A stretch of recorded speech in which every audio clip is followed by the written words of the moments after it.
파란 한 달 동안에는 예배 전쟁에서 승리하라라고 하는 시리즈 설교로 진행이 됩니다. 지난주에 첫 번째 시간으로 예배 전쟁의 이유, 무너진 다윗의 장막 재건이라는 제목으로 함께 말씀을 나누었습니다. 오늘은 승리의 비결 첫 번째 시간으로 하나님께 가까이 있을 때라고 하는 제목으로 함께 하나님의 말씀을 나누도록 하겠습니다. 오늘 우리가 함께 읽은 시편 73편은 아삽이라고 하는 사람이 지은 시입니다. 아삽은 누구일까요? 아삽을 아십니까? 아삽은 성경에 보면 역대상 16장 4절 5절에 아삽의 이야기가 나와 있어요. 역대상 16장은 우리가 지난주에 살펴본 다윗의 장막이 세워진 그러한 이야기 속에 등장하는 본문입니다. 그 이름 속에서 4절 5절을 보면 이런 말씀이 있습니다. 또 레위 사람을 세워 여호와의 궤 앞에 섬기며 이스라엘 하나님 여호와를 칭송하고 감사하며 찬양하게 하였으니 5절에는 아삽은 우두머리로라고 합니다. 그러니까 다윗이 하나님의 법궤를 가지고 와서 자신이 지정한 그 장막에 그 텐트에 두고요. 수많은 레위 사람들을 세워서 하나님을 찬양하게 했다고 했잖아요. 그때의 그 찬양의 지휘자가 아삽이었다는 거죠. 아삽은 레위 사람으로서 하나님을 예배하는 사람이었고 하나님을 찬양하기에 지휘했던, 리더했던 사람이었다라는 것이죠. 그러므로 예배 인도자죠. 예배 인도자에게 있어서 가장 중심은 무엇일까요? 하나님이 누구신가에 대한 정확하고 바른 이해가 있으며 하나님이 행하신 일들에 대한 수많은 가사가 적혀져 있는 그런 찬양을 부르는 사람, 인도했던 사람이라는 거죠. 그러므로 그 누구보다 하나님이 누구시며 그분이 어떤 일을 행하셨는가에 대한 이해가 남달랐던 사람이었습니다. 그런데 이 아삽이 자신의 시를 시작하면서 이렇게 말하죠. 하나님이 참으로 이스라엘 중에 마음이 정결한 자에게 선을 베푸시는 분이다라고 시작을 해요. 자신이 아는 지식이죠. 지금까지 쌓아왔던, 노래했던 그 하나님. 이스라엘 백성들의 찬양 속에 가장 많이 등장하는 그런 가사가 뭐냐면 하나님은 인자하시다는 거예요. 하나님은 선하시다는 거예요. 하나님의 선하심과 인자하심을 찬양하라라고 하는 시편에 글들이 너무 많다는 거죠. 아삽은 하나님이 얼마나 선하시며 좋으신 분이신가, 자기 백성들한테 얼마나 후하게 대하시는 분인가에 대한 것들을 알고 또 하나님은 정의로우신 분이라는 이해가 있습니다.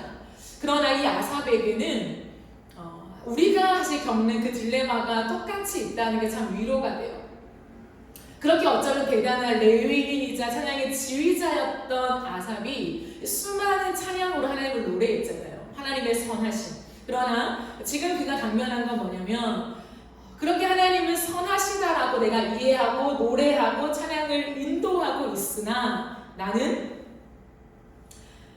하나님 때문에 거의 넘어질 뻔했고 나의 걸음이 미끄러질 뻔했다라고 해요. 이것을 세 번역으로는 어떻게 소개하고 있냐면 나는 그 확신을 잃고 넘어질 뻔했다. 그 믿음을 버리고 미끄러질 뻔했구나 라고 표현합니다. 하나님을 향하여 무수히 많이 고백하였던 그 찬양, 내가 선포하고 인도하였던 그 가사를 내가 아멘으로 받고 있긴 하지만 어느샌가 그 확신을 잃어버리고 내가 넘어질 뻔했다는 거죠. 어느샌가 그 믿음을 버리고 미끄러질 뻔하는 위기를 자신의 인생에서 당하고 있다라는 거예요. 왜냐하면 이라고 하면서 그 이유를 곧바로 밝혀냅니다. 그게 3절 이하의 말씀인데요. 3절을 보시면 그것은 내가 악인의 형통함을 보고 오만한 자를 질투하였다라고 되어 있죠. 악인의 형통함을 보았다라고 합니다. 그런데 보세요. 우리가 이 땅을 살아가는 동안에 그렇죠? 내가 하나님의 백성인데 하나님을 믿지 않는 사람들, 근데 그 사람들이 정말 악하게 행하는 사람들을 볼 때가 있잖아요. 어떻게 저렇게 악할까? 저렇게 악랄할까? 근데 그 악한 사람들이 형통하다는 거예요. 그 사람들이 너무 잘 살고 아무런 재앙이 그들에게 닥치지가 않는 거예요. 약이 오르잖아요. 어떻게 저런 악인이 예를 들면 우리의 시대로 따지면 코로나도 안 걸리고 수많은 사람들이 당하는 폭우 속에서도 워낙 부자니까 그들은 안전하고, 근데 선한 일을 하나도 하지 않고 너무 약이 오르는 거예요. 근데 그들의 형통함을 보았다라고 되어 있습니다. 그러면 우리 안에는 하나님은 선하신 분인데 왜 선하게 살아가는 사람들은 이 땅에 재앙을 당하고 정말 악하게 살아가는 저 사람들에게 하나님은 내버려 두실까? 저 악이 승승장구하게 만드실까? 정말 선이 뭘까? 정의가 뭘까? 라고 하는 어떤 정의로움에 대한 내 안에 어떤 의식, 그런 것 때문에 지금 딜레마를 겪는 게 아니에요. 우리가 곰곰이 생각해 볼 때 나는 악과 선에 대한 정의감에 불타서 이건 너무 정의롭지 못하고 이건 부당합니다 라고 생각해서 우리의 믿음이 시험 드는 것처럼 생각하지만 사실은 그렇지 않다는 거예요. 여기서 악한 사람들의 형통을 보고라고 하는 것은 단순히 그들이 잘 살고 있는 것을 눈으로 보거나 내 의식적으로 그것은 그 사람들이 분명히 망해야 정상적인 정의로운 사회인데 그 정의가 구현되지 않는 거에 대해서 화가 난다, 그런 뉘앙스가 아닙니다. 이건 뭐냐면 부러움이라는 거예요. 악인들이 잘 되는 것을 보면서 정의감에 불타는 것이 아니라 사실은 그 내면에는 부러운 마음이 있는 것입니다. 내가 그 사람이 갖고 있는 그 형통함을 가지고 싶은 거죠. 내가 그 사람이 가지고 있는 재물을 나도 갖고 싶은 거예요. 수많은 사람들이 당하는 재난에서 나는 제외가 되고 싶은 거예요. 예외 대상이 되고 싶은 거예요. 근데 뭐냐면 내가 갖고 싶은 것을 나는 못 가지는데 누군가는 가져요. 근데 그 사람이 악인이에요. 그러니까 나의 모든 정의감이라고 생각하는 그 옷을 입고 그것을 비난하며 그 손가락은 하나님을 향하게 되는 거죠. 하나님, 내가 하나님을 향해서 이렇게 선하게 또한 봉사하며 하나님을 잘 믿으며 살아왔는데 어찌 나의 삶은 이렇게 나아지지 않고 오히려 하나님을 욕하고 비방하고 하나님이 없다라고 말하는 저 사람들의 삶에 하나님 부함을 주십니까? 왜 안전함을 주십니까? 왜 형통함을 주십니까? 대체 이게 어떠한 일입니까? 당신이 그럼 선하다고 말할 수 있습니까? 이 딜레마와 이 호소가 우리 안에 언제나 있는 것이라는 거예요. 왜 그럴까요? 우리가 하나님 앞에서 곰곰이 생각해 보아야 하는 것은 정말 신앙이라고 하는 것, 내 믿음의 고백이라고 하는 것이 어떤 기준 위에 지금 세워지고 쌓아가고 있는가라고 하는 거예요. 정말 나에게 어떤 기준이 세워지고 있을까? 여러분 보세요. 이 아삽은 계속해서 이 악인들이 당하는, 악인들이 가지고 있는 삶의 모습을 너무 적나라하게 묘사합니다. 수많은 사람들이 흔히 당하는 고통도 그들에게는 없습니다. 의뢰당하는 재앙도 그들에게는 가까이 가지 않아요. 그들은 오만의 목걸이를 하고 있으며 폭력은 그들의 나들이 옷입니다. 살이 피둥피둥 쪄 있어요. 거만하게 눈을 치켜 들고 있습니다. 마음에는 헛된 상상이 가득하다고요. 남들을 향한 비난과 비웃음이 가득합니다. 그런데 어찌하여 그들은 잘 삽니까? 라고 했을 때에 10절에서 이렇게 말해요. 하나님의 백성들마저도 그들의 삶과 그들의 말에 홀려서 마치 물을 벌컥벌컥 들이마시듯이 그들이 말하는 것들을 내가 받아들이고 있습니다. 오늘날 우리의 모습과 너무 흡사한 것 같습니다.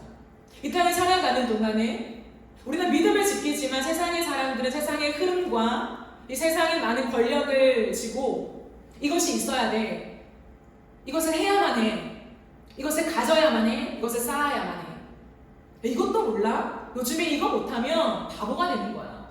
너의 미래가 없어 라고 말하는 수많은 이야기가 쏟아지는데 그들은 잘 사는 사람들이죠. 그러니까 하나님의 백성마저도 마치 물을 마시듯이 그들의 말을 내가 마시고 있다는 거야. 그렇구나. 그러네. 세상을 살아가기 위해서 저들이 말하는 것들을 해야만 보니까 수많은 사람들이 그 위치에 서 있고 평균치를 하고 살아가네 라고 하며 그들이 맞는 말에 맞구나 라고 내 마음을 맞장구 치고 있다는 거예요. 근데 오늘날 우리의 이 이야기가 이미 아삽이 겪었던 삶의 고민이었다는 거예요. 누가요? 레위인이었고 그렇게 철저하게 율법을 준수했고 하나님의 백성들 앞에서 찬양을 리더했던 지휘자인 아삽이요. 그러므로 이때가 지금이나 우리가 살아가는 모양은 비슷하다라는 거예요. 그 속에서 하나님의 사람들은 딜레마 속에 외칩니다. 그래, 하나님인들 어찌 다 알 수 있겠냐? 하나님인들 어찌 무엇인가 다 완벽하게 하겠어? 라고 하며 하나님을 의심하게 된다는 거예요. 하나님 향한 믿음이 자꾸 저버리게 된다라는 것입니다. 그러므로 아삽은 이렇게 말하죠. 그렇다면 내가 깨끗한 양심으로 살아온 것이 허사가 아닌가? 내가 이렇게 하나님만 믿고 내가 죄를 짓지 않고 깨끗하게 살아온 내 삶이 뭐 바보와 같은 삶이 아니야? 라고 하는 고민을 했다는 거예요. 13절에. 오늘 우리도 마찬가지죠. 내가 이렇게만 순진하게 하나님을 믿고 살아간다면, 깨끗하게 살아간다면 내 삶에 무언가가 안전한 것이 와 있어야 하는데 없는 거예요. 쌓아진 것이 없는 것입니다. 그때 우리는 내가 믿음으로 살았던 것이 허사인가? 라고 하는 고민을 하게 된다라는 거예요. 근데 아삽에 기가 막힌 힘이 있었습니다. 그게 뭐냐면 그때 수많은 사람들이 겪게 되는 게 뭐냐면 나도 그들처럼 살까라고 하는 딜레마예요. 나도 그들처럼 비슷하게 살아갈까? 그래야 저것을 가질 수 있을까라고 하는 고민이 우리 안에 들어오게 된다는 거예요. 근데 아삽은 거기에 빠지지 않았습니다. 정신을 차렸다는 거죠. 내가 그들처럼 살아야지라고 하는 그 마음이 들어오지 않고 하나님을 배신하는 그 지경에 이르지 않았다라고 합니다. 그러면서 깊이 고민해요. 내가 이 얽힌 문제를 과연 어떻게 살아갈까? 믿음과 삶의 이 괴리를 과연 내가 어떻게 살아갈 수 있을까를 고심하고 고심하는데도 답이 안 나온대요. 그게 16절의 고백입니다. 그것을 풀기에는 너무나 어려운 문제라고 생각한다는 거죠. 그러나 이 어려운 문제에 정확한 답이 있다는 거예요. 언제요? 17절에. 그러나 마침내 아삽이 하나님의 성소에 들어가서야 답을 얻게 된다는 거예요. 그럼 분명한 답은 있습니다, 여러분. 이 땅을 살아가는 동안에 악인이 형통하고 의인이 고통을 받는 이 문제에 대해서 누구도 답을 내놓지 못하는 것이 아니라 선명한 답을 얻을 곳이 있다는 거예요. 그게 어디냐면 하나님의 성소 안이라고 하는 거예요. 이 하나님의 성소는 뭘까요? 예배하는 곳이죠. 근데 생각해 보십시오. 아삽은요 평생을 예배해왔던 사람이라고요. 지금도 다윗이 법궤를 다시 되찾아오는 그 하나님의 임재가 쏟아지는 그 현장에서 레위인들을 거느리면서 하나님을 이렇게 찬양하십시오, 저렇게 찬양하십시오 라고 얘기하는 그 아삽이라는 거예요. 여기서 우리는 예배가 무엇인가를 알 수 있습니다. 예배는 예배를 드리는 장소에 있다고 해서 하나님이 받으시는 예배를 드리는 게 아니라는 거예요. 예배는 예배라고 하는 형식이 구현되어지는 그 시간 안에 내가 속해 있다고 해서 예배가 드려지고 있는 것이 아니라는 거예요. 예배는 뭘까? 여기서 말하는 아삽이 말하는 하나님의 성소가 무엇입니까? 하나님의 영광 안으로 들어가는 것을 얘기합니다. 예배는 하나님의 영광 안에 있는 것이죠. 예배는 하나님의 영광 안으로 들어가는 것입니다. 근데 그 영광과 성소의 실체가 누구입니까? 예수 그리스도예요. 그러므로 요한은 말하죠. 그 영광이 뭐냐? 아버지의 영광이 뭐냐? 아버지의 독생자의 영광이다. 예수 그리스도라는 것을 말합니다. 그리스도의 영광 안으로 들어갈 때야 우리가 진짜 깨닫는 것이 있다는 거예요. 그게 무엇일까요? 하나님의 구원에 대한 이해, 하나님이 행하신 일에 대한 이해함이 우리 안에 주어진다는 것이죠. 그리스도께서 왜 이 땅에 오셔야 했고 그 십자가에 담긴 의미가 무엇인지를 깨달을 때야 비로소 하나님이 행하신 일에 대한 온전한 찬양을 드릴 수 있다는 거예요. 하나님이 온 천지를 창조하셨습니다. 하나님의 백성들을 인도하십니다. 여호와를 찬양하라. 그것도 찬양이 맞죠. 그러나 아주 얕은 찬양이라는 거예요. 하나님은 단순히 만나를 내리는 것, 바위에서 물을 내어서 그들의 백성을 먹이는 것, 그러면 그 차원이 아니라 그것보다 훨씬 더 깊은 차원이 있다는 거예요. 근데 우리는 만나의 목숨을 걸죠. 메추라기의 목숨을 걸어요. 내 땅에 대한 가나안 땅에 대한 그 땅의 목숨을 건다는 거예요. 그러니까 하나님이 행하신 일을 노래할 때 언제나 땅을 주신 하나님 감사합니다. 먹을 것을 주신 하나님 감사합니다. 입을 옷을 주셔서 감사합니다. 우리의 감사는 언제나 그 수준에 머물러 있다는 거예요. 그러나 하나님의 성소 안으로, 영광 안으로 들어가서 우리가 그리스도를 만날 때에 우리에게 이해가 되어지는 게 뭐냐면, 하나님이 행하신 일은 단순히 이 땅에서 우리가 먹고 마시는 것에 제한되어 있는 것이 아니라 보다 넓은 구원에 있다라는 것을 깨닫게 된다라는 것이지요. 그러므로 아삽은요, 그 하나님의 성소에 들어가서 기가 막힌 것을 깨달았다고 고백합니다. 그게 뭐냐면, 내가 주님의 성소 안으로 들어갈 때야 내가 우매무지함으로 주 앞에 짐승이라는 것을 깨닫습니다 라는 표현을 해요. 22절에요. 나는 아무것도 몰랐다는 거죠. 내가 하나님에 대한 이해가 너무 없었다는 거예요. 다만 내가 지금 영광 가운데 깨닫는 건 뭐냐면, 주님 앞에 있는 한 마리의 짐승이라는 걸 깨닫는데요. 그럼 너무한 고백이잖아요. 자신을 향하여 짐승이라고 고백합니다. 왜 아삽은 그렇게 고백했을까요? 자신이 지금 딜레마에 빠져 있다고 생각하는 것, 하나님이 선하다고 말로는 고백하고 노래로는 고백하지만 자신의 삶으로는 받아지지 않는 이 위기 속에서 내가 왜 이러한 딜레마와 위기를 겪고 있을까? 내가 왜 악인의 형통함을 보면서 내 믿음이 이렇게 밑바닥까지 미끄러질 만큼 이런 위기를 겪고 있을까라고 했을 때, 내가 여전히 세상의 기준으로 세상의 형통을 부러워하고 있었구나라고 하는 걸 깨달았다는 거예요. 그걸 짐승으로 표현합니다.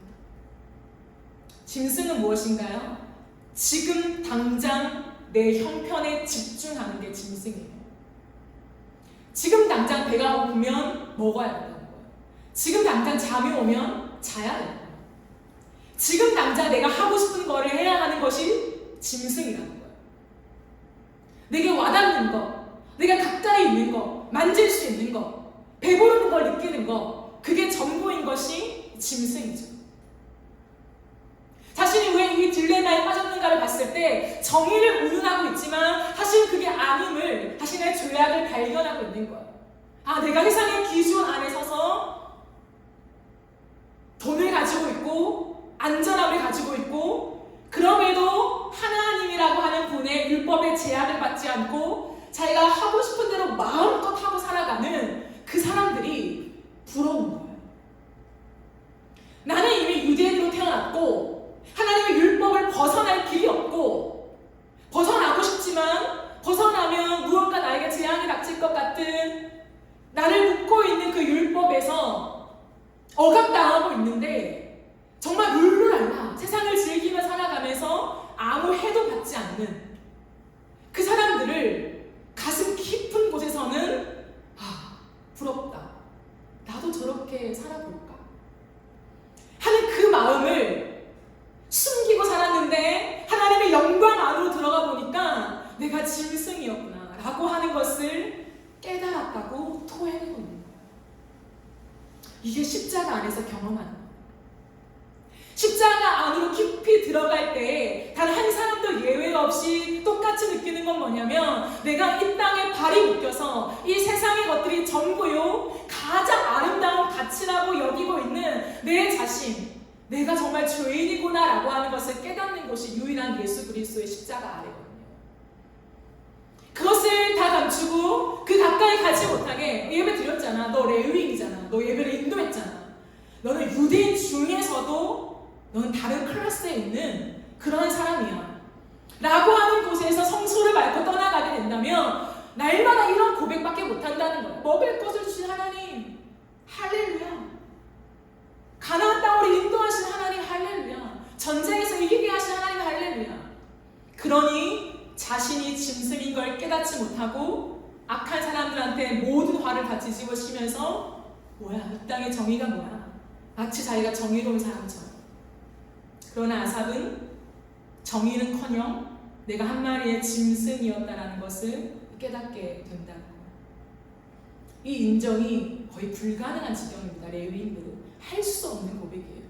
그러나 그는 정직하게 고백하고 있다는 거예요. 사랑하는 여러분, 우리가 이 땅을 살아가면서 도대체 하나님을 믿지 않는 사람들 아니면 적당히 믿는 사람들,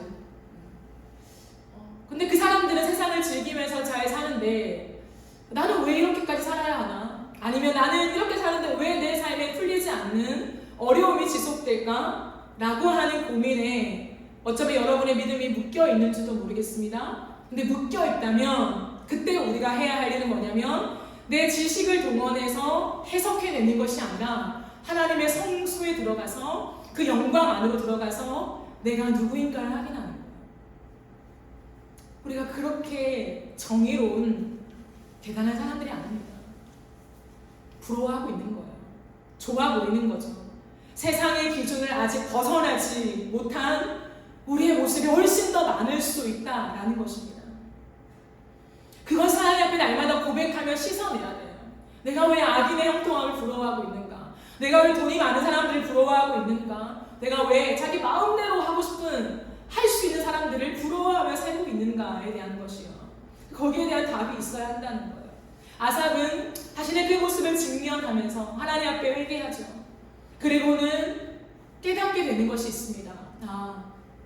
내가 이렇게 짐승이어서 오늘 하루 내가 처하는 이 현실, 이 땅의 세계에 묶여 살아가는 정말 우둔한 사람인데, 그러나 너무나 좋으신 하나님이 나를 놓지 않고 내 목덜미를 탁 잡고 마치 아무렇게나 가는 양을 목자가 지팡이로 목을 낚아채서 야 그쪽이 아니라 이쪽이야 라고 내 목을 낚아채서 데리고 가듯이 하나님이 지금까지 나를 그렇게 낚아채셔서 주의 지팡이로 주님의 길로 인도하셨구나 라고 하는 걸 깨닫는 거죠. 그러면서 그 하나님, 당신이 나를 그 하나님의 길로 인도해 주셨습니다. 근데 아삽은 뭐라고 하냐면 그 주님과의 동행, 하나님 그 동행을 주님은 나중에 영원까지, 영원의 영광까지 나를 참여시켜주는 길로 인도하고 계십니다 라고 하는 그 하나님의 인도하심에 눈을 뜨게 된 거죠. 현재의 동행뿐만 아니라 이 현재의 동행을 지속하다 보면 이 현재의 동행은 미래의 동행으로 이어지며 이 미래의 동행은 영원한 영광 안으로 참여시켜주는 그 길이라고 하는 걸 깨닫게 되는 거예요. 그때 아삽이 보게 됩니다. 내가 그렇게 부러워했던 그 형통을 부러워했던 악인이 마치 꿈을 꾸고 눈을 떴을 때 꿈이 다 사라지는 것처럼 악인이 없는 거예요. 나는 주님의 품에 안겨서 영원한 천국에 지금 도달하여서 이제부터 너는 영원토록 이곳에 살 거야 라고 하는 곳에 와 있는데, 정신을 차려보니까 내가 그토록 부러워했던, 이 땅을 살아가면서 부러워했던 악인들은 한 명도 없는 거야. 마치 마술처럼. 그걸 아삽은 하나님의 영광 속에 성소 안에서 당겨서 보게 되는 거예요. 여러분, 이게 예배입니다. 이게 예배예요. 예배는 하나님의 영원한 영광 안으로 우리가 초대되어져서 마치 미래에 내가 주님과 함께 영원히 살아갈 그곳을 내가 당겨서 보면서 그 영광을 취함으로 오늘 현재를 주님과 동행하며 살아가는 거예요. 그게 주님께 가까이 있는 거라는 거예요.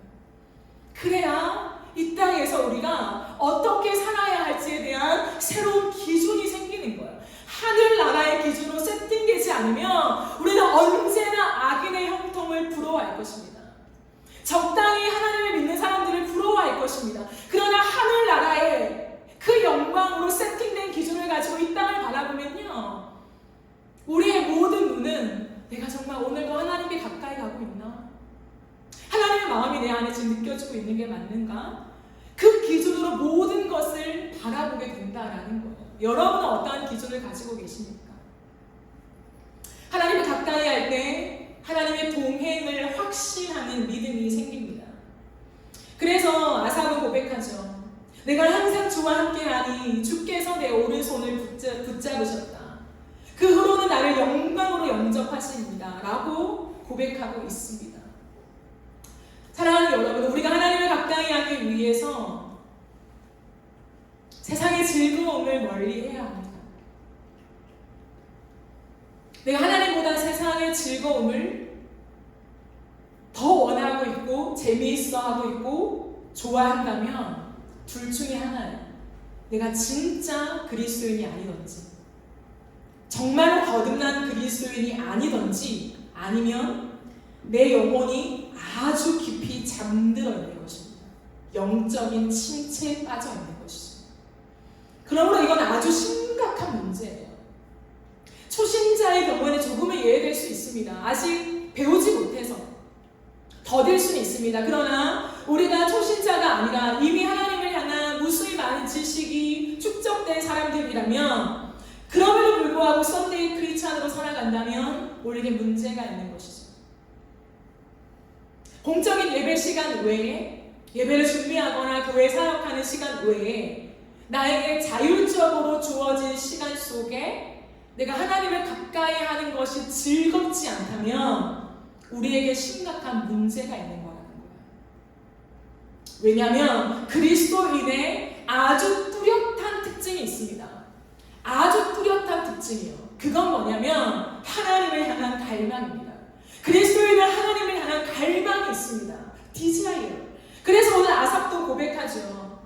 하늘에서는 주 외에 누가 내게 있으리요, 땅에서는 주밖에 내가 사모할 일 없나이다. 이 사모함이 디자이어. 하나님을 내가 갈망합니다. 하나님을 내가 열망합니다. 라고 고백하고 있다라는 것입니다. 그러므로 나에게 하나님을 향한 갈망이 없다? 하나님을 생각할 때 무언가 귀찮다? 내 영혼에 적신호가 들어오고 있는 거라는 거죠. 아삽은 하나님의 영광 안으로 들어가서 그가 드디어 다시 한번 정신을 차리고 발견한 것이 있습니다. 그건 뭐냐면 나의 분깃이 하나님이라는 거예요. 내가 받을 몫의 전부가 하나님이라고 하는 고백을 합니다.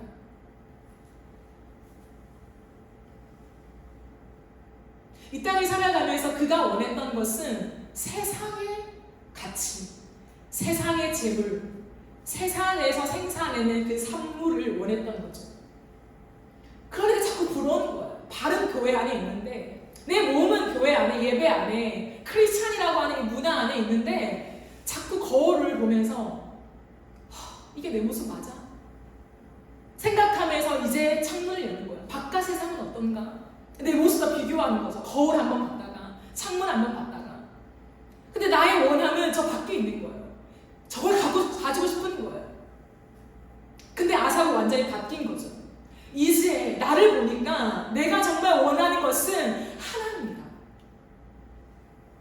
나의 분깃은 하나님이고 내가 가지고 싶은 전부는 하나님밖에 없어 라고 생각하니까 악인의 형통함을 부러워했던 거, 시기 질투했던 거 이렇게 사라지는 거예요. 그리고 그가 마지막으로 적어냅니다. 하나님을 가까이 함이 복이다. 기가 막힌 말이잖아요. 악인의 형통함을 보고 부러워했던 그 아삽이 진정으로 토해내는 그의 신앙적인 고백, 여호와를 가까이 함이 내게 복이다. 그 여호와를 나의 피난처로 삼아서 내가 영원토록 하나님이 행하신 일을 노래할 것이다. 이 행하신 일이 뭡니까? 이 땅에서 먹고 사는 걸 주신 하나님 그 정도가 아니라 나에게 그 영원한 천국에, 영원한 하나님의 품에 안겨서 악인들이 올 수도 없는, 근접할 수도 없는 그 하나님의 나라에 나를 거하게 하실 그 하나님, 그 구원을 이루신 하나님, 그 주님을 내가 영원토록 노래할 것이라 고백하는 거예요. 그의 찬양이 완전히 바뀌어지는 거죠. 하나님의 구원이라는 거. 그러므로 한 사람의 사역자와 설교자로서 저는 세상에 속한 여러분들을 설득할 힘이 없어요. 기준 자체가 세상의 기준으로 세팅되어 있고 그게 바뀌지 않았는데 하나님의 영원한 나라가 있습니다.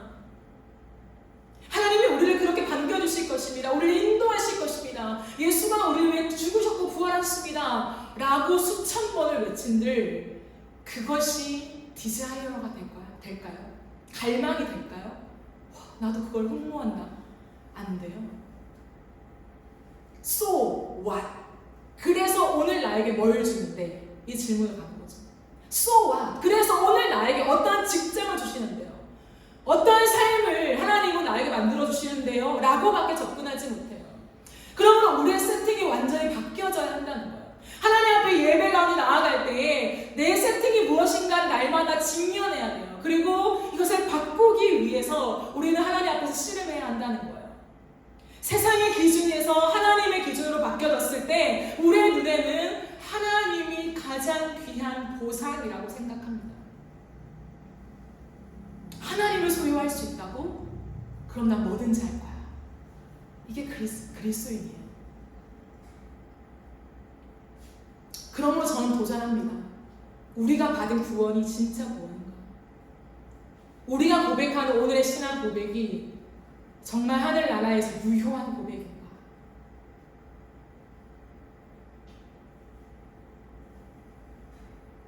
우리의 인생 속에서 신앙이라고 하는 것은 드러나게 되어 있어요. 삶으로. 하나님을 가까이 한다는 게 뭘까요? 제가 늘 말하지만 아침에 큐티하고 교회 오고 봉사하고 섬기고 그것이 굉장히 가치 있는 일이고 그것이 우리가 그리스도인이라는 것을 보여주는 아주 정형적인 모습이긴 합니다. 하지만 역으로 그것이 있다고 해서 반드시 내가 하나님께 가까이 있다라고 하는 보증은 못해요. 보증은 뭐냐면 나의 존재거든요. 하나님을 믿는다라고 하는 것은 내 의식에서 아니면 입술에서의 고백이 아니라 내 존재의 변화라는 거예요. 존재의 변화는 뭐냐면 내 모든 것을 바꾸는 거예요. 그러므로 저는 이렇게 봅니다. 하나님을 가까이 하는 사람의 특징은 뭐냐면 내 사고가 달라지게 됩니다. 하나님이 내 사고를 움직여 가셔야 돼요. 그리고 하나님께 가까이 하는 사람의 특징은 뭐냐면 내 시간 속에 하나님이 계십니다.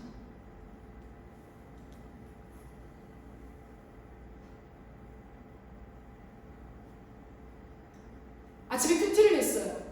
그리고 정신없이 직장을 갑니다. 조금 편한 직장도 있겠지만 정말 쉬는 시간 없이 무언가를 해내야 되는 직장도 있잖아요. 그러면 9시부터 6시, 야근하면 9시까지는 아무 생각이 없어요. 못해요. 그러니까 사고가 아예 막힌 상태에서 일머리가 돌아가는 거죠. 일머리가 돌아가다가 9시에 퇴근하면 집에 와서 기도는 하고 자야지. 다시 기도하면서 하나님 그래도 무사히 오늘 하루를 마치게 하시니 감사합니다. 저는 하나님께 가까이 가고 있다고 생각하지 않아요.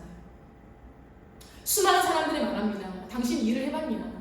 진짜 그 회사에서 일을 하면 생각할 시간이 없다. 하나님을 생각할 시간이 없다고. 말씀을 생각할 시간조차 없다고 라고 말하지만 아니요. 우리 영적인 존재예요. 다 거짓말입니다.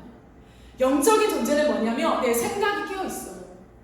모든 일을 할 때도 일머리가 있잖아요. 일은 머리로 생각한 사고하는 거잖아요. 그리스도인은 그 위에 하나님이 계셔야 됩니다. 하나님 내가 오늘도 이 일을 처리하는 것은 나의 일의 능숙함이 아니에요. 하나님 내가 10년 20년 이 바닥에서 일해왔지만 나의 익숙함으로 오늘 이 일을 처리할 수 없습니다 라고 하는 분명한 고백이 있어야 돼요. 그러므로 아무리 바쁘게 능숙함 익숙함 어떠한 절박함으로 일을 처리하는 그때에도 하나님을 생각하는 거예요. 하나님 당신의 도우심이 없으면 내가 못합니다. 스쳐 지나가는 내 의식에서라도 하나님이 그 위에 머물러 계심이에요. 그게 하나님의 임재를 경험하는 일상입니다. 누가 이 세상에서 일하느라 하나님의 말씀을 읽지 못한다고 말합니까? 머리로 읽어야죠. 영어로 읽어야죠. 눈으로 읽는 것이 아니라 그게 훈련이 되어야 합니다. 그래서 제가 말하는 거예요. 초신자는 어렵죠. 쌓여있는 데이터가 없으니까. 그러나 정말 10년, 20년 교회 생활의 모든 훈련 프로그램과 성도의 사역들과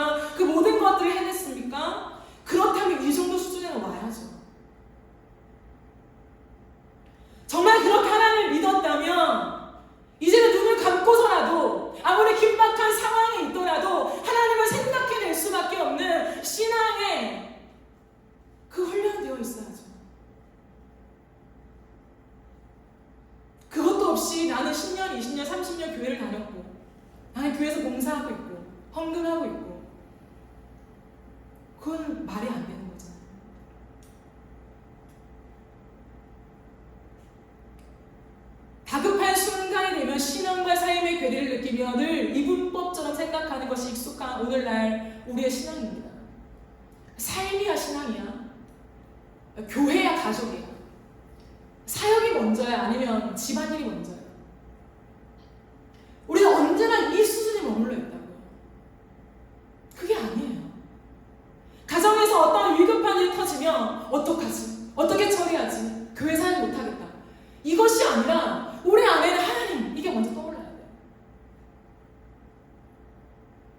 하나님 어떻게 할까요? 하나님 도와주세요. 하나님 내 자녀를, 하나님 내 남편을, 하나님 내 부모를, 하나님 앞에 모든 것을 맡기는 것이 이미 세팅이 되어 있는 사람들이 뭐냐면 그게 그리스도인들이라고요. 주기도문을 외운다고 그리스도인이 되는 게 아니에요. 세례를 받는다고 해서 그리스도인이 되는 게 아닙니다. 이제는 세팅이 바뀌는 것이 그리스도인이라고 분명하게 말하고 있습니다. 그러므로 이것이 세팅되어 있지 않는 사람은 어쩌면 평생 이분법적인 사고에서 벗어나지 못해요. 교회와 하나님, 신앙과 삶, 온전하지 않은 거예요. 하나님께 가까이 한다는 것은 우리의 위기의 순간에도, 어떠한 절체절명의 순간에도 하나님과 동행하는 거예요.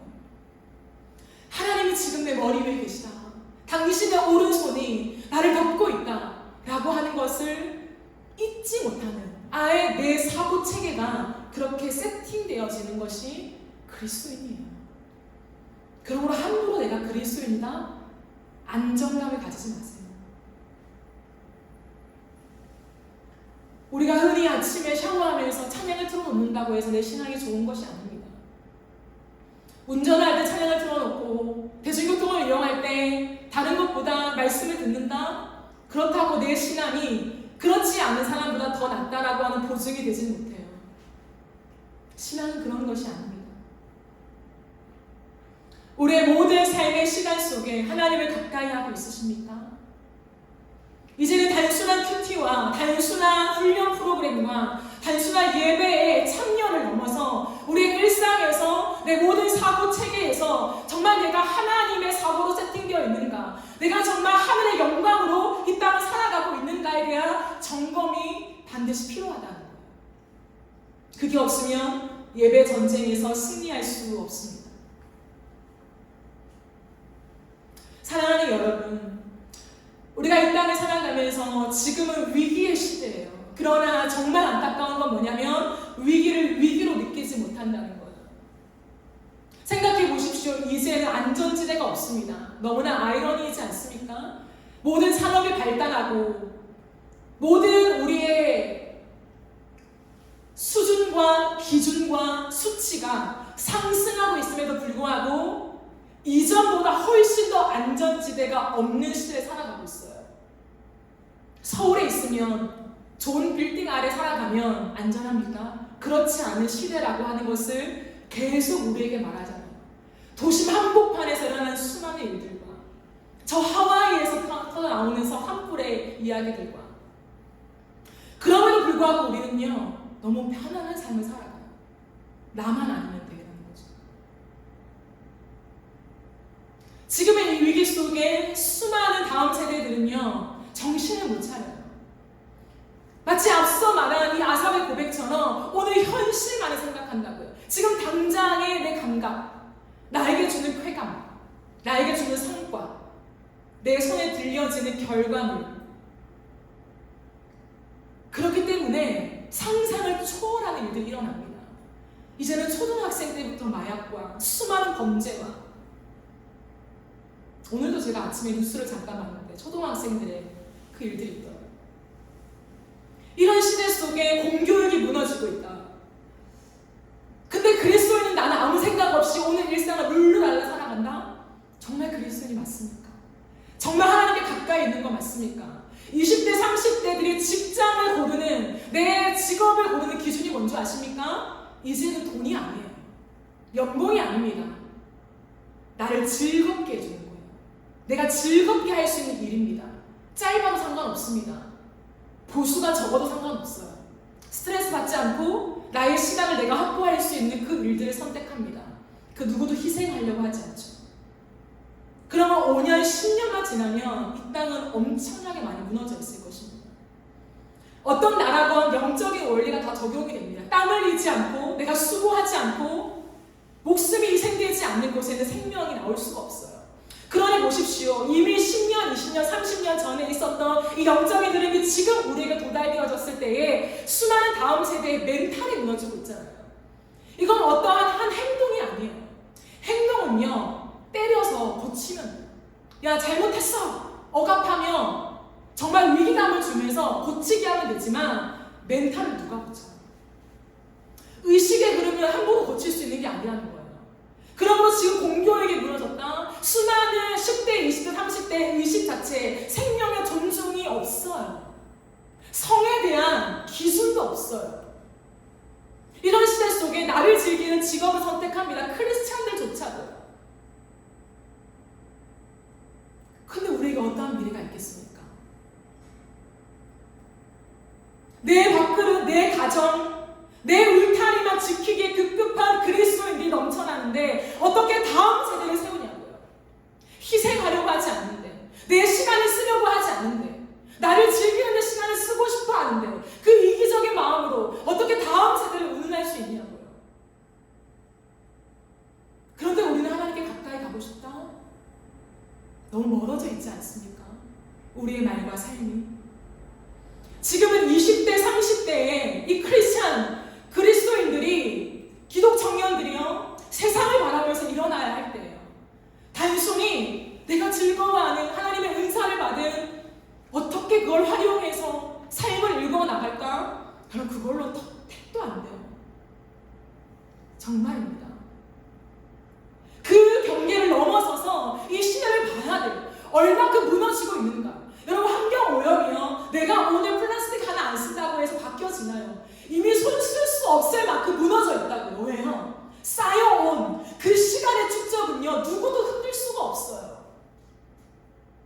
근데 왜 오늘 하루 우리는 또 그것을 포기하고 내 불편함을 선택해야 할까요? 10년, 20년, 30년을 내다보는 거예요. 그게 그리스도인들의 안목입니다. 영혼을 바라보지 못하는데, 영혼의 세계를 바라보지 못하는데 이 땅에서 어떠한 그 다음의 미래를 구현한다고 생각하십니까? 그러므로 바꿔 말하면 이 땅을 바꿀 수 있는 힘은 그리스도인들밖에 없어요. 왜냐하면 영혼에 대한 눈이 있기 때문에. 이 땅이 진짜 본격적인 삶이 아니라 영원한 시간을 살아가는 게 나의 본격적인 삶이라고 하는 의식이 있는 사람들이 그리스도인이기 때문에 그리스도인들만 지금 일그러진 이 시대를 바꿀 수가 있다고요. 그러므로 정신 차리십시오. 내가 얼마 받나? 내가 어떤 걸 사고 싶어하고 뭘 하고 싶어하고 여기에 집중되어 있으면서 내가 믿음이 좋다? 정신을 차려야 합니다.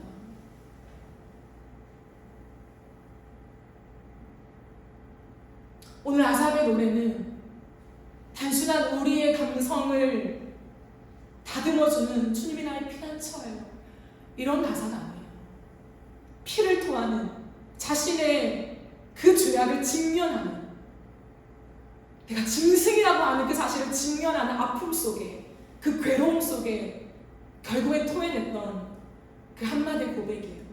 주님, 이런 짐승을 낚아채셔서 당신의 영원한 길로 인도하시다니 당신만이 나의 피난처십니다. 당신만이 나의 영원한 분깃이에요. 그러므로 내가 더 이상 이 땅에서 악인의 형통을 부러워하지 않을 것입니다. 나는 당신을 원해요. 당신을 갈망해요. 이것이 아삽의 노래예요. 오늘 우리의 고백이 살아나기를 소망합니다. 그래야 예배 전쟁에서 승리합니다. 전쟁이에요, 전쟁. 전쟁입니다. 전쟁을 무장해서 피를 흘리면서까지 싸워내는 것입니다. 그렇게 우리의 삶을 다시금 무장하면서 여러분의 하루하루의 삶 속에 여러분의 사고의 체계가 어떻게 세팅되어 있는가를 점검하고 단순한 종교의 행위를 넘어서서 그것이 그 아침에 행하는 큐티와 하나님 앞에 엎드리는 기도가 내 하루의 삶을, 내 바쁜 일상의 삶에 어떻게 적용되는가를 들여다봐야 돼요. 적나라하게. 그것이 나의 신앙입니다. 우리가 그렇게 예배 전쟁에서 승리하는 하나님의 사람, 그리스도인들로 서는 은혜가 있기를 간절히 바라고 소망합니다. 우리 함께 찬양합시다.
되게 해주셔서 예배 전쟁에서 승리하는 그 비결 하나님께 가까이 가게 하여 주시옵소서. 우리의 사고 체계가 하나님으로 바뀌어지게 해주셔서 아버지 우리가 온종일 하나님을 생각하며 살아가는 우리의 삶이 되어지게 하여 주시옵소서. 하나님, 우리가 이 시간까지만 기도합시다. 사랑하는 여러분, 이 세상이 지금 만만치가 않습니다. 이 세상이 지금 너무 어렵게 가고 있습니다. 다음 세대들의 사상과 개념과 이 사고 체계 자체가 너무나 약해져 있고 너무나 이기적으로 되어 있습니다. 공교육이 무너져 있는데 어떻게 할 수 있겠습니까? 크리스찬들이 일어나 영원한 세계의 사상을 가진, 영원한 세계에 대한 이 사고를 가진, 죽어야 부활한다고 하는 이 생명을 던지는 희생이 세팅감이 되어 있는 그리스도인들이 일어나야만 이 땅에 희망이 있는 것입니다. 여러분, 나를 위하여 살지 맙시다. 20대, 30대, 40대의 젊음을 여러분 나를 위해 살지 맙시다. 나를 위해 죽고 부활한 예수를 위해 살면서 이 땅에 무너진 공교육을 일으킵시다. 이 땅에 무너져 있는 사고체계를 다시 한번 바꿔냅시다. 다음 세대를 살려내는 것은 말에 있지 않고 행동에 있습니다. 누군가는 죽어야 하며, 누군가는 희생해야 하며, 누군가는 가난해져야 하며, 누군가는 내 시간을 다 쏟아내야 한 영혼의 생명을 살릴까 말까 하는 이 위기의 당면에 있는데 여러분 어찌 그리 편안하게 하고 살아가십니까? 이 시간 함께 기도하며 나아갈 때에 주여 우리의 인생 속에 또한 20대, 30대, 40대 기독 청년들에게 성령을 부어주셔서 영원한 사고 체계를 가지고 일어나게 하여 주시옵소서. 우리의 삶을 던져서 죽어가는 영혼을 살리기 위하여 시간을 투자하고 물질을 투자하며 우리의 땀을 흘려내는 목숨을 바치는 전쟁을 할 수 있도록 주여 오늘 베풀어 주시옵소서. 주여 외치며 기도하며 나갑니다. 주여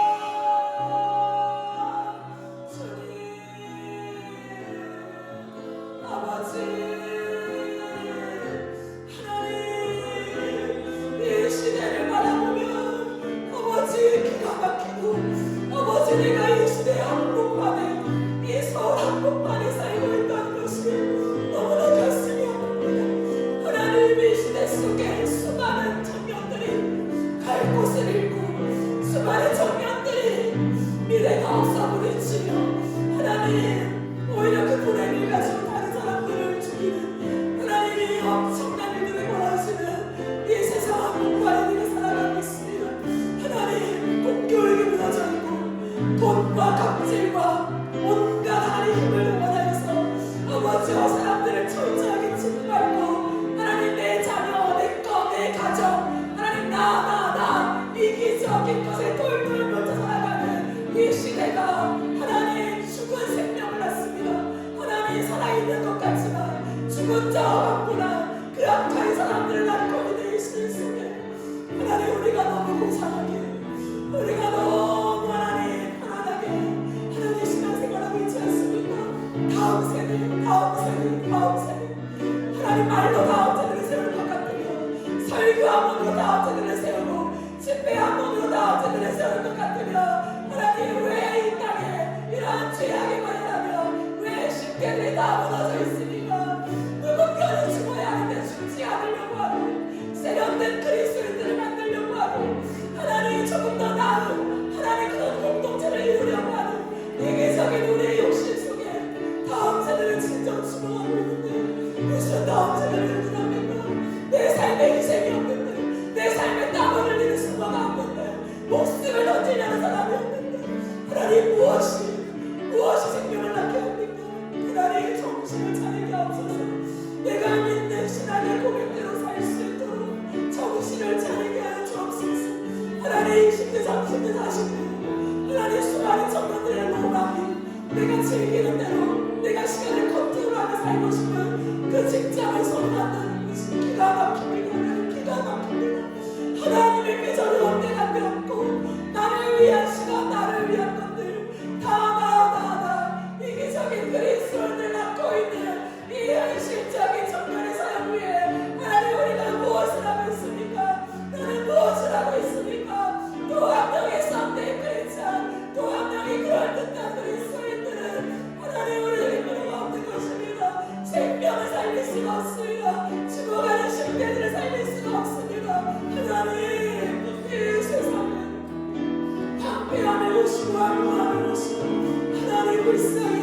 주옵소서. 하나님, 우리의 이기적인 욕망을, 그러면 내 자녀들은 믿음이 있기를 원하는 이기적인 발상을 아버지 어찌하면 좋습니까? 어찌하면 좋습니까? 어찌하면 좋습니까? 아버지, 우리를 고쳐 주옵소서. 우리의 비전과 우리의 하나님 꿈을 고쳐 주옵소서. 주여, 누군가는 죽어야 사는데 그 누군가가 나만 아니면 되가 아니라 내가 되기를 기도하는 주의 청년들이 일어나게 하여 주옵소서. 예수, 예수.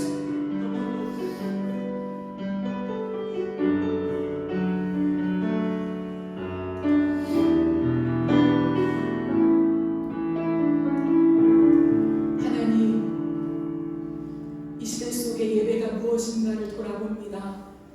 과연 예배가 무엇인가? 무엇을 우리는 예배라고 말하고 드리고 있는가? 예배는 아삽처럼 열정적으로 인도를 잘하고 하나님이 누구신가를 선포하는 것에 있는 것이 아니라 하나님의 성소 깊은 임재 속에 들어가 내 신앙과 삶의 괴리 속에 그 고민을 주님 앞에 쏟아놓고 하나님께 답을 얻는 것이 진정한 예배인 줄 믿습니다. 우리 안에 그 예배가 있습니까? 오늘날 그 예배가 정말 살아있습니까?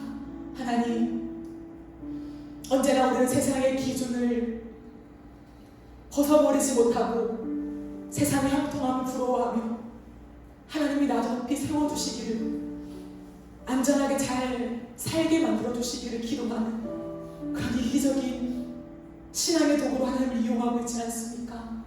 하나님, 내가 믿는 예수, 우리가 믿는 예수는 짐승과 같은 우리를 포기하지 않으시고 당신의 인내와 보호하시고 우리를 영원의 세계로 인도하시면서 영원의 세계가 있다, 이것이 본격적인 삶이다. 그러므로 수많이 이곳을 몰라 헤매이는 사람들에게 이 영혼을 가르쳐주라고 우리를 먼저 부르셨는데 우리는 그 혜택만을 받아먹고 있는 이기적인 한 사람의 신앙으로 전락하고 있지 않을까 돌아봅니다. 하나님, 30년이 지나 한 세대가 지난 지금 다음 세대가 모조리 그 사상이 빼앗겨져 있고 이기적인 사상으로 똘똘 뭉치고 오늘의 나의 감각과 쾌락에 집중하고 있는 세대로 전락해버렸는데 어찌 한 번의 설교와 한 번의 집회와 하나님 그저 일주일에 한 번 오는 이 신앙의 행위로 그들의 생명을 살린단 말입니까? 어찌 감히 무너져 있는 이 시대 속에 다음 세대를 살린다는 말을 할 수 있습니까? 누군가는 죽어야 하는데 나만 아니면 돼, 내 아들만 아니면 돼. 하나님이 이기적이면 우리가 회개합니다. 주님, 깨어있게 하시고 영원의 시각을 바라보면서 오늘의 생명을 심게 하여 주시옵소서. 10대, 20대, 30대, 40대 하나님, 이 시대가 살아야 합니다.